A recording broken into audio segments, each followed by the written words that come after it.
घर में सगाई की तैयारी चल रही है। कुछ नौकर थाल में सामान लेकर अंदर बाहर कर रहे हैं तो वहीं कुछ घर को सजाने में लगे हैं और शांति वीडियो कॉल पर अपनी चारों बेटियों से बात कर रही है। अरे बेटा, आज तुम्हारे इकलौते भाई की सगाई है और तुम चारों विदेश में जाकर बैठी हो। कितना अच्छा होता अगर तुम चारों भी अपने भाई की सगाई में शामिल हो जाती। हमारा भी बहुत मन था कि हम अपने भाई की सगाई में इंडिया रहते, पर आप तो जानती है कि हम चारों बहन विदेश में अपनी पढ़ाई कर रही हैं और आज हम चारों का ही एग्जाम है। माँ, अब तुम ही बताओ हम क्या करें, भैया की सगाई और हमारा एग्जाम एक ही दिन पड़ गया। हाँ माँ, अब हम क्या कर सकते थे। वैसे माँ, हम चारों बहन ने आपसे कहा था ना कि हमारी तरफ से भाभी के लिए गिफ्ट पैक कर लेना। आपने सारे गिफ्ट ध्यान से ले तो लिए ना। हाँ, मैंने सारी तैयारी कर ली है। अब तुम चारों एग्जाम देने के लिए तैयार हो जाओ, मुझे भी निकलना है, लड़की वाले इंतजार कर रहे होंगे। शांति अपनी चारों बेटियों से बात करके फोन रख देती है। कुछ देर बाद खुद तैयार होकर अपने बेटे और कुछ मेहमानों के साथ लड़की वालों के घर जाती है। अरे आ गई समधन जी, आप आइए बैठिए, मैं अभी आपके लिए चाय नाश्ता भिजवाता हूँ। अरे नहीं नहीं भैया, सगाई का शुभ मुहूर्त बीता जा रहा है, सगाई की रस्म शुरू करते हैं। हाँ समधन जी, क्यों नहीं, आप बस मुझे 10 मिनट दीजिए। सभी मेहमान के आने के बाद शांति अपने बेटे साहिल और अपनी होने वाली बहू रेशमा की सगाई की रस्म शुरू करती है। ये लो रेशमा बहू, ये तुम्हारी चारों नंद की तरफ से तुम्हारे लिए कुछ गिफ्ट है। तुम तो जानती हो तुम्हारी चारों नंद विदेश में हैं। वो आज इस सगाई में आ नहीं पाई, इसलिए उन्होंने तुम्हारे लिए कुछ तोहफे भेजे हैं। इसे तुम बाद में आराम से खोल कर देख लेना। बहन, अंगूठियां आ गई हैं, चल ये दोनों बच्चों को अंगूठियां दे देते हैं ताकि ये दोनों एक दूसरे को अंगूठी पहनाकर सगाई की रस्म पूरी करें। कुछ ही देर में रेशमा और साहिल एक दूसरे को अंगूठियां पहनाते हैं और सगाई की रस्म पूरी होती है। अब सभी मेहमान अपने अपने घर के लिए निकल जाते हैं और मेहमानों के जाने के बाद रेशमा अपने परिवार वालों के सामने सारे गिफ्ट लेकर बैठ जाती है और उन्हें एक एक करके खोलते हुए कहती है, ये देख रही हो दीदी, ये सारे गिफ्ट मेरी 4 नंद की तरफ से आए हैं। अरे रेशमा बेटा, पहले अपने सारे गिफ्ट खोल कर देख तो ले, पता चले गिफ्ट के नाम पर तुझे 5 वाला चॉकलेट दे दिया हो तेरी चारों विदेशी नंद ने। सही कह रही है बुआ जी, क्योंकि कभी भी नंद अपनी भाभियों को गिफ्ट देती नहीं बल्कि उनके सामान पर अपना कब्जा कर लेती है। ये लो, देख लो बुआ जी, मेरी सबसे बड़ी वाली नंद ने मुझे चांदी की पायल, दूसरी नंद ने हार, तीसरी नंद ने फोटो फ्रेम बनवा कर भेजा है और मेरी छोटी नंद ने मेरे लिए डायमंड रिंग दी है। ये सारे गिफ्ट काफी महंगे हैं। अब बोलो, आपको इस पर क्या कहना है। ये सब बस दिखावा है। ये सारा सामान तो अपने साथ दोबारा ससुराल ही ले जाएगी और ससुराल जाते ही तेरी चारों नंद तुझसे ये तेरा सारा गिफ्ट छीन लेंगी। अपने घर वालों की ऐसी बातें सुनकर रेशमा उदास हो जाती। इसी तरह कुछ दिन बीत जाते हैं, जहां एक तरफ रेशमा के घर में उसकी शादी की तैयारी चल रही होती है तो वहीं अकेली शांति भी शादी की तैयारी में लगी होती है। और ऐसे ही एक दिन, रेशमा बेटा, तेरे ससुराल वाले तो बहुत अच्छे हैं। देख, तेरी सास ने कुछ पैसे भेजे हैं, तू इससे अपने लिए अच्छा सा लहंगा ले लेना। और हाँ, हमारे पास ज्यादा पैसे नहीं तो लहंगे के साथ और जो भी सामान लेना थोड़ा सोच समझ कर लेना। माँ, तुम चिंता मत करो, मेरी सास ने जो लहंगे के लिए पैसे भेजे मैं उन्हीं पैसों से सारा सामान ले लूंगी। अरे बेटा, इतनी भी कंजूसी अच्छी बात नहीं है। अगर लड़के वालों को पता चल गया तो वो शादी वाले दिन बवाल मचा देंगे। और तेरी चारों नंद तो विदेश से आ रही है, मुझे तो डर है कहीं तेरी चारों नंद शादी में शांति के बदले अशांति न फैला दें। अपने परिवार की बातें सुनकर रेशमा डर जाती है और उन पैसों से वो सिर्फ मार्केट से अपने लिए लहंगा लेकर आती है। क्योंकि रेशमा का परिवार मिडिल क्लास था, इसलिए वो ज्यादा महंगी चीज नहीं ले पाती। समय यूं ही बीतता है और देखते ही देखते शादी नजदीक आने लगती है और शादी के कुछ दिन पहले शांति की चारों बेटियां भी घर आ जाती हैं। आ गई मेरी चारों बेटियां अपने भाई की शादी में। अब जल्दी से शादी की तैयारी करो, ज्यादा दिन नहीं बचे तुम्हारे भाई की शादी में। माँ, तुम फिक्र क्यों करती हो, तुम्हारी बेटियां आ चुकी हैं। अब देखना कैसे हम 2 दिन में भैया की शादी के लिए डीजे, ढोल वाले, रथ वाले, लाइट वाले और कैटरिंग वालों से बात करते हैं। अब आप सब कुछ हम पर छोड़ दो, भैया की बारात तुम चारों बहन ही लेकर जाएंगे।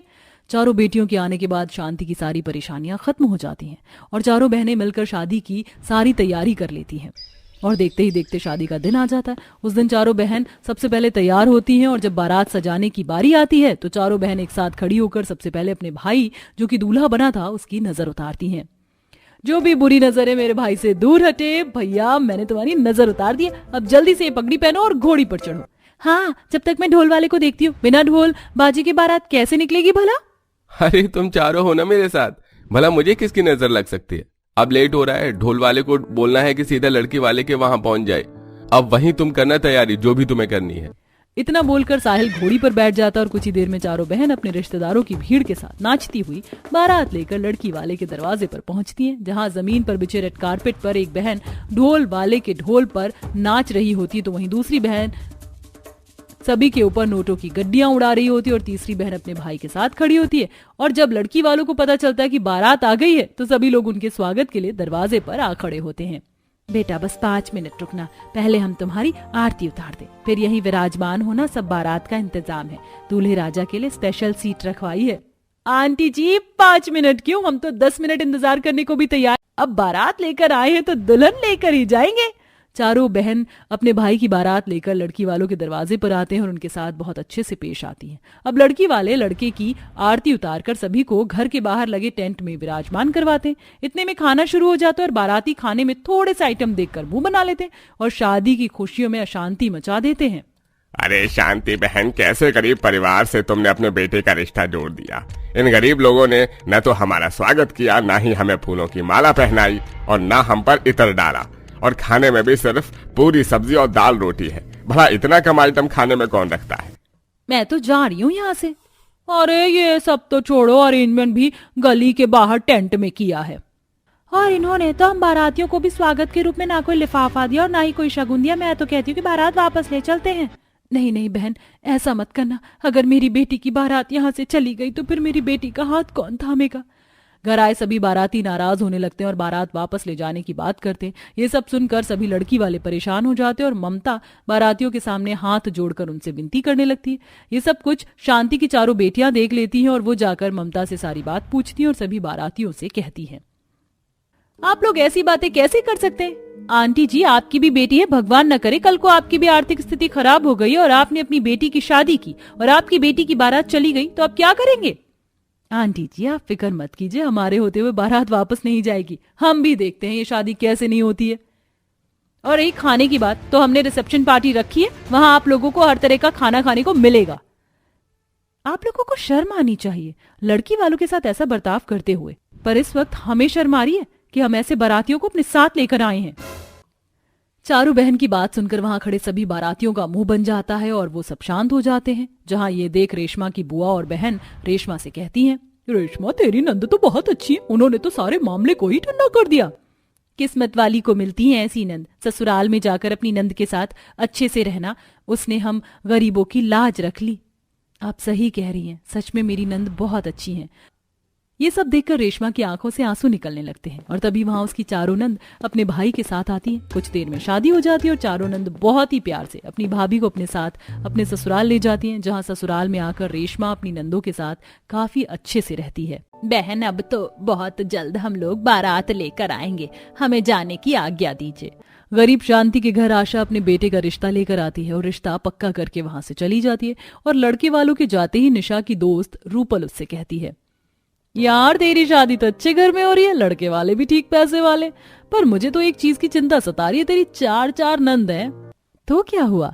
अरे मेरी भोली दोस्त, तू नहीं जानती, एक नंद 100 नंद के बराबर होती है। मेरी तो एक ही नंद है, उसने मेरा जीना आराम कर दिया है। महारानी खुद से खाना भी निकाल कर नहीं खाती है। मैं तो तेरी सोच रही हूँ तेरा क्या होगा।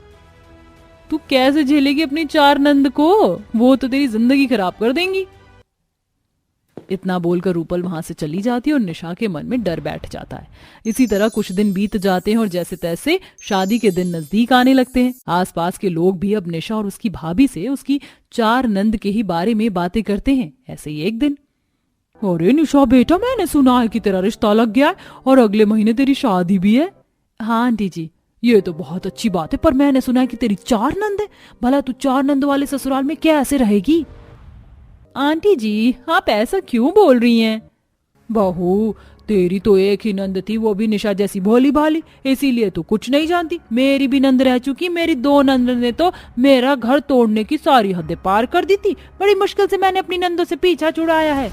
बेटा ससुराल में जाकर तुझे तेज बन के रहना है, वरना तेरी 4 नंद तो तेरा खून ही पी जाएंगी। लोगों की बातें सुनकर ना सिर्फ निशा बल्कि उसकी भाभी भी अब बहुत ज्यादा डर जाती है। और ऐसे ही एक दिन जब दोनों ननद भाभी मिलकर खाना बना रही होती हैं, निशा तुम्हारी शादी को अब बस 20 दिन रहते हैं, मुझे तो सच में तुम्हारी फिक्र हो रही है। तुम 4 नंद वाले ससुराल में कैसे रहोगी। पता नहीं तुम्हारी 4 नंद कैसी हैं, कहीं वो तुम्हें परेशान ना कर दे, तुम तो कितनी भोली हो। अंकिता की बातें सुनकर निशा और भी ज्यादा डर जाती है और शाम को खाना खाते हुए अपनी माँ से कहती है, माँ तुम लड़के वालों को मना कर दो, मुझे ये शादी नहीं करनी। हर कोई मुझे एक ही बात समझा रहा है कि नंद अच्छी नहीं होती और मेरी तो चार चार नंद है। अगर शादी के बाद उन्होंने मेरे साथ ज्यादती की या मेरी शादीशुदा जिंदगी खराब कर दी तो मैं क्या करूंगी। मेरी बेटी तू ऐसा क्यों सोचती है, लड़के वाले बहुत अच्छे हैं। मैंने ऐसे ही तेरा रिश्ता पक्का नहीं किया है, 4 लोग से पता किया है। और देख तेरी सास ने हमसे 1 रुपया भी नहीं लिया दहेज में। उन्होंने हमारी गरीबी और हालातों को समझा। अब के समय में इतने अच्छे लड़के वाले नहीं मिलते। लड़का बहुत अच्छा है बेटा, तू अपनी माँ पर विश्वास रख, ऐसे रिश्ते बड़ी मुश्किल से मिलते हैं।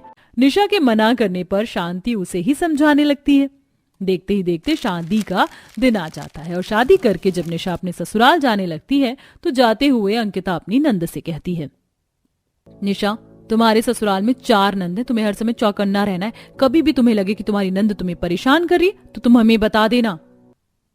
भाभी मुझे तो अपने ससुराल जाने से भी डर लग रहा है, पता नहीं मेरी चारों नंद कैसी होंगी, कहीं वो मेरी जिंदगी ना बर्बाद कर दे। कुछ देर में निशा की विदाई हो जाती है और वो अपने ससुराल वालों के साथ गाड़ी में बैठकर अपने ससुराल पहुंचती है। पर जैसे ही वह गाड़ी से धीरज के साथ उतरती है वो देखती है कि उसकी चारों नंद उसके सामने खड़ी हैं। एक नंद उसके ऊपर फूल फेंक रही है तो दूसरी ढोल वालों को पैसे दे रही है। भाभी आपका हमारे इस घर में स्वागत है। ढोल वाले भैया खड़े क्या हो, हमारी भाभी आ गई है, ढोल बजाओ। माँ कुछ पैसे दो, पहले मैं भाभी की नजर उतारूंगी। कविता अपनी माँ से पैसे लेकर अपनी भाभी की नजर उतारती है और बबीता अपनी भाभी पर पैसे उड़ाती है तो वहीं नाचती हुई रेखा ढोल वालों को पैसे देती है। भाभी आपका हमारे घर में स्वागत है। ढोल वालों ढोल बजाते हुए हमारे घर के दरवाजे तक चलो, जब तक मेरी भाभी का गृह प्रवेश नहीं हो जाता ढोल बजना बंद नहीं होना चाहिए। इस तरह निशा की चारों नंद बड़े ही प्यार से अपनी भाभी को अपने घर के दरवाजे तक साथ ले जाती हैं, जहां हाथों में आरती की थाली लिए आशा खड़ी होती है। भाभी बस थोड़ी देर और, उसके बाद होगा आपका गृह प्रवेश। बहू अब तुम अपने दाहिने पैर से इस कलश को गिराकर महावर वाले थाल में पैर रखकर अपने पैरों के निशान छोड़ती हुई घर के अंदर आ जाओ। 1 मिनट भाभी, अभी अंदर मत आना, मैं एक रुमाल लेकर आ रही हूँ, उसमें आप पहले पैर के निशान छोड़ना, उसके बाद घर में आना, मैं उस रुमाल का फ्रेम बनवाऊंगी। जल्दी से रेखा एक व्हाइट कलर का रुमाल लेकर आती है और महावर वाले थाल में पैर रखकर पहले निशा अपने पैरों के छाप उस रुमाल में देती है, जिसे रेखा बहुत ही संभाल कर अपने पास रख लेती है। बेटा तुम्हारी भाभी आ चुकी हैं इस घर में, अब भाभी को यहीं खड़ा रखोगी या उन्हें उनके कमरे तक छोड़ोगी? चलिए भाभी हम चारों नंद आपको आपके कमरे तक ले चलते हैं। बड़े ही प्यार से चारों नंद निशा को उसके कमरे तक ले जाती हैं, जहां निशा देखती है कि उसका कमरा गुलाब के फूलों और रंगीन पर्दों से सजा हुआ है। कैसी लगी आपको ये डेकोरेशन? ये सारी डेकोरेशन हमने अपने हाथों से किया आपके लिए। हम इतने ज्यादा अमीर नहीं है कि डेकोरेशन वाले को बुला सके, इसलिए जितना हो सका हमने खुद ही कर दिया। आपको पसंद तो आया ना भाभी, जैसे हमने आपका वेलकम किया? मैंने तो ऐसा कुछ सोचा भी नहीं था, सब कुछ बहुत अच्छा है। अगर तुम चारों नंद का पेट भर गया हो अपनी भाभी से, तो क्या अब मैं अपने कमरे में आ सकता हूँ? धीरज के आने के बाद निशा की चारों नंद वहां से चली जाती हैं और अगली सुबह मुंह दिखाई होती है, जहां चारों नंद अपनी भाभी के साथ बैठी होती हैं। और जब औरतें मुंह दिखाई की रस्म कर रही होती हैं तो निशा की चारों नंद अपनी भाभी की तारीफों के पुल बांध रही होती हैं। देख लिया बुआ, हमारी भाभी ना सिर्फ शक्ल सुंदर से बहुत अच्छी है, बल्कि हमारी भाभी का दिल भी बहुत अच्छा है। तुम चारों तो ऐसे भाभी भाभी कर रही हो जैसे कि तुम्हारी भाभी कोई हूर की परी है। हूर की परी ही तो है हमारी भाभी, और हमने सोच लिया हम इस हूर की परी को संभाल के रखेंगे। इस तरह निशा की चारों नंद हर वक्त अपनी भाभी के साथ रहती हैं और एक बहन और दोस्त की तरह उसका ख्याल रखती हैं। अगली सुबह जब निशा की पहली रसोई होती है तो उसमें भी चारों नंद पहले ही रसोई का सारा काम कर लेती हैं और अपनी भाभी से कहती हैं, अब भाभी आपको पहली रसोई करने में परेशानी ना हो इसलिए हमने पहले से ही सारा काम कर दिया है, सजावट भी कर दी है, बस आपको चूल्हा पूजकर खाना बनाना है। थैंक यू कविता, तुम चारों ने बहुत मदद की है मेरी।